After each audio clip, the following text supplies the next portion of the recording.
আসসালামু আলাইকুম ওয়া রাহমাতুল্লাহি ওয়া বারাকাত। কোরআন শরীফ মুখস্থ করা, মেধা ক্ষয় করা, এমন বলা শরীয়তে বিধান কি?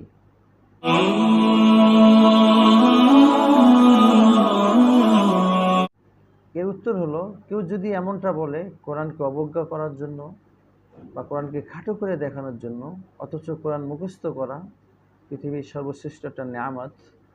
কারো হৃদয়ে কোরআন থাকা, এটা হৃদয়কে সর্বশ্রেষ্ঠ হৃদয় হওয়া হিসেবে হওয়ার জন্য এটাই যথেষ্ট। এরপরেও কেউ যদি এটা বলেন, এর দ্বারা যদি তার কোরআনকে অবজ্ঞা করার উদ্দেশ্য হয়, তাহলে তো তার ইমানই চলে যাবে এবং তার সাথে অন্য যত ইসলামের সাথে সংশ্লিষ্ট আছে সব বস্তুগুলোই নষ্ট হয়ে যাবে।